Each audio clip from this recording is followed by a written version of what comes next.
Hello guys, this is Spicy, and this is a review on the Bandai High Grade Universal Sentry 1144 scale Gym Custom.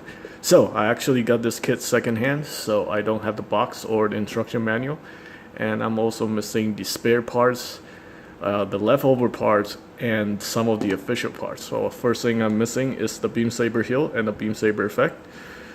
And I'm also missing one open hand, two multi-purpose gripping hand for the beam saber.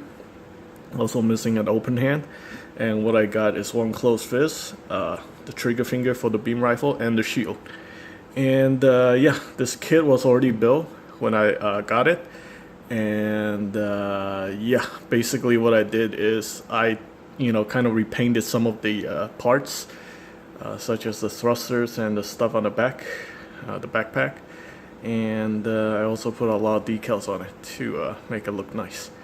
So yeah, overall it's actually a pretty decent kit. When I first got it, I thought it was a Robot Damashi figure, but it was actually a model kit. So I was pretty pleasantly surprised when I got it.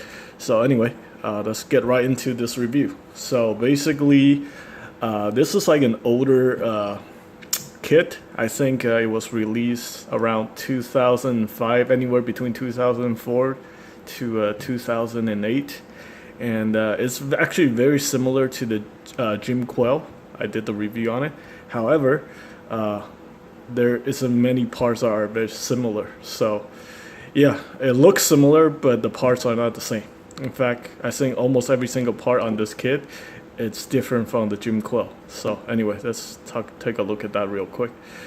So yeah, it has a very similar articulation, and yeah, so let's talk about articulation.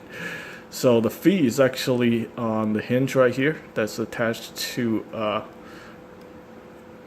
ball joint polycap, and the polycap surprisingly is in the leg, the calf. So that's actually very interesting. And obviously you can move the ankle armor up and down. Oops, and this piece came off.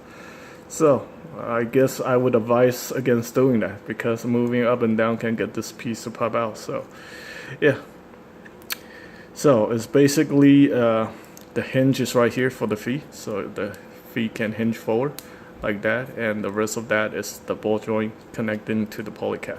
So you can get pretty wide range of motion out of that. Ankle rockers is good, and yeah. So for the knees, we just got the 90-degree bend. It's a little bit more than 90 degrees. And you can actually articulate the front skirt individually, because you can split them. And we have the old style articulation here for the hips. So we got a two ball joint to the polycap. Yeah, so that's that. We also have the connection point right here for the action base. This is like the straight type of connection. So you need like a straight peg that goes into the crotch. Alright, and then the waist is also the old articulation, so it's just a peg to a polycap. You can rotate that. The back skirt is fixed. The head is on a hinge. The neck is on a hinge, but the head sits on a ball joint. So you can rotate that 360 very easily. I also painted in the head Vulcans, so that's pretty cool. And the shoulders are pretty simple. It's just a straight peg to a polycap. And you do get the butterfly action. And if you remove the shield here, let's go ahead and remove that. And you can move the arm perpendicular. And we also have the bicep swivel. And surprisingly, double jointed elbows for a rather old kit. I think a lot of the gyms actually have this function. So that's actually pretty cool. Yeah, anyway, and we also got the shield connector here, which can be also attached to this side if you like, and the shield has a shield connector piece right here, so you can slide it onto the back or you can slide it onto the side.